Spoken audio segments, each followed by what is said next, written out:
तो होली का समय अब समाप्त हो गया है, अब आ रही हैं हमारे चैत्र वाले नवरात्रे। तो उसकी हम तैयारी करते हैं। तो पूरे जो लोग 9 दिन व्रत रखते हैं या पहला और आखिरी रखते हैं, अगर कुछ खाने को इच्छुक होते हैं तो लोग सिंघाड़े की पूड़ी वगैरह बनाते हैं। तो उसके लिए हमें आटा बनाना पड़ता है, शुद्ध अगर खाना चाहते हैं। वैसे तो मार्केट में बहुत मिलता है, लेकिन अगर घर में हम बनाएँगे तो कैसे बनाएँगे, तो चलिए आज हम बताते हैं।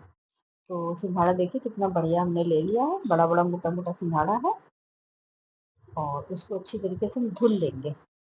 देखिए धुलने में हमारी कितनी ज़्यादा गंदगी निकलती है, तो मार्केट वाले तो ऐसा करते नहीं होंगे, अगर करते भी होंगे तो शायद कुछ एक लोग करते हों जो। और वैसे तो मार्केट में हमें अपने ऊपर मतलब हमें तो विश्वास नहीं होता कि ऐसे ही बनाते होंगे। तो अपना हमको घर का शुद्ध बनाना है आटा। तो उसके लिए हमें इस सिंघाड़े को 2 से 3 बार अच्छी तरीके से हम इसको धुल लेंगे। और आजकल तो तेज़ धूप भी निकलने लगी है, आसानी से सूख जाएगा। देखिए इसमें एक आधा सिंघाड़ा ऐसा गड़बड़ भी आ जाता है, तो वो उसको निकाल कर के हटा दीजिए। तो इसको हम 3 पानी से अच्छी बार धुल लेंगे और इसको हम धूप में सुखा देंगे। तो धूप में 1 ही दिन में सूख जाएगा, आजकल अच्छी धूप निकलने लगी है। बिल्कुल अच्छे से रगड़-रगड़ के धुल लेंगे जिससे इसमें कोई गंदगी वगैरह ना रहे। और ये देखिए धुल कर के हमारा सूख गया है। अब जो है इसको हम कूट लेंगे।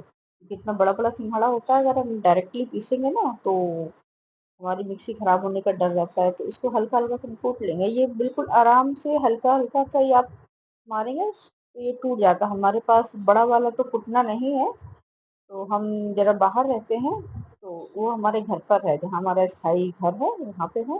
तो हम ये अदरक कूटने वाले कुटने को ही अच्छी तरीके से धुल कर के साफ कर लिया था। जो हमारे व्रत में खाने योग्य रहे, साफ-सुथरा बर्तन है, उसमें हमने कूट लिया। इस तरीके से हमने पूरा-पूरा कूट लिया है।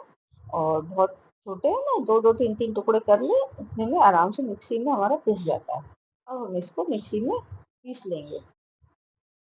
मिक्सी में पीस लेंगे और ये बड़ी ही आसानी से पिस जाता है। इसमें जब बहुत ज़्यादा देर मिक्सी में नहीं चलानी पड़ती है और पिस जाता है। आप जितना मोटा या महीन आटे को रखना चाहते हैं, उस हिसाब से आप उसकी छन्नी इस्तेमाल कर सकते हैं। अगर आप ज़्यादा महीन आटा चाहते हैं पिसा हुआ, तो आप जो मैदे वाली छन्नी होती है, उससे भी आप छान सकते हैं। या एक इससे मतलब आटे में ही एक महीन और छन्नी आती है, उससे हम थोड़ा मोटा आटा पसंद करते हैं, चाहे गेहूँ का आटा हो और या कोई भी आटा हो, तो इससे हम छानते हैं। तो हमने अपनी इसी छन्नी से को इस्तेमाल धुल करके किया है, जिसमें इसमें आटा वगैरह ना रहे। और ये देखिए कितना बढ़िया हमारा आटा बन करके तैयार हो गया है। और इसको जो है अब हम स्टोर करके रख देंगे। इसको आप अगर यूँ ही रखना चाहते हैं तो ये बहुत जल्दी खराब हो जाता है आटा। तो उसको स्टोर करने के लिए या तो आप ऐसे ही रख रहे हैं तो आप फ्रिज में रखिए, अन्यथा अगर आप फ्रिज के बाहर रख रहे हैं तो इसको जो है सूखा बगैर घी वगैरह डाले हुए इसको हल्का सा गर्म कढ़ाई में भून लें और एयर टाइट डब्बे में बंद करके रखें, तो अच्छी तरीके से ये चल जाता है। 1 से 2 महीने तक आप इसको इस्तेमाल कर सकते हैं। अब हम बनाएँगे उसके लिए लापसी। तो लापसी बनाने के लिए जो है हमने 2 से 3 चम्मच शुद्ध घी डाल दिया है और हमने यहाँ पे 1 कप पूरा आटा डाला है। अब हम इसको लो फ्लेम पर बिल्कुल अच्छी तरीके से भून लेंगे।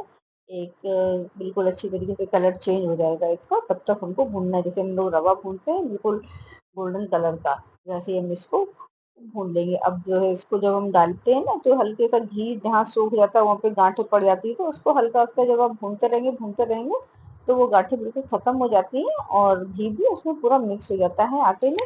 और जो आटे की कंसिस्टेंसी है वो एक पंजीरी नुमा आ जाती है। इतना हमको उसको भूनना है, वो मतलब चिपके ना आटा, इतना हमको उसको भूनना है। और काफ़ी अच्छे ब्राउन हो जाने तक इसको हम भून लेंगे और गैस को अब हम बंद कर देंगे फ्लेम को।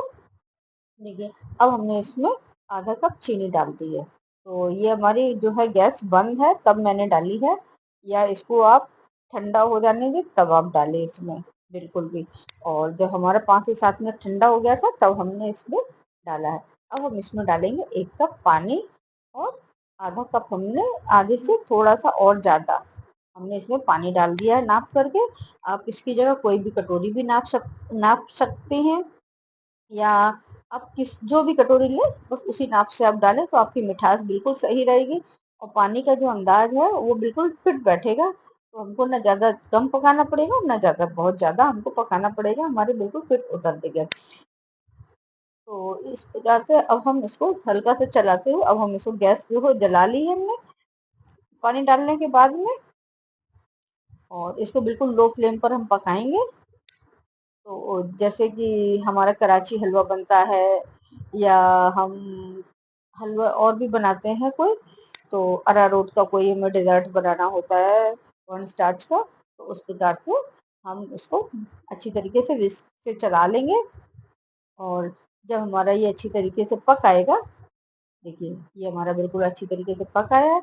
अब हम इसमें जो है 2 चम्मच देसी घी और डाल देंगे, जिससे कि हमारा हलवा में एक अच्छी शाइन आ जाती है। और इसको अच्छे से मिला लेंगे, वो बिल्कुल घी उसी के अंदर ही मिक्स हो जाएगा, बिल्कुल मतलब लगेगा ही नहीं कि हमने इसमें घी डाला है, अच्छी तरीके से उसमें समा जाएगा। और ये देखिए अब हमारा हलवा जो है पक आया है। अब हम इसको गरम-गरम जो है थाली में परात में एक पलट देंगे। वो आपकी इच्छा के अनुसार है, आप कितना मोटा और पतला इसको जमाना चाहते हैं। तो अगर बड़े बर्तन है तो आप पतला जमाना चाहते हैं तो और आप उसको बड़ा बर्तन लीजिए, और नहीं अगर इतना ही मोटा आप जमाना चाहते हैं तो इतनी बड़ी परात में अच्छे से हो जाता है। और जो है परात में पहले थोड़ा-सा घी लगा करके रख लीजिए, हमने बीच में दिखाया था। तो परात में हल्का घी लगा लेंगे तो इससे बहुत ही अच्छी हमारी जो ये लापसी है, ये निकल आती है। ये निकल आती है। तो इसको काट लीजिए अच्छी तरीके से, और इसको सर्व करने के लिए या उपवास में खाने के लिए हमारे तैयार है। आप अपने नवरात्रों में इसको बनाइएगा, आटे को बनाइएगा और उसके साथ लपसी बनाइएगा, और आप जो भी जिस से बनाना चाहती हो वो आप बनाइएगा इससे।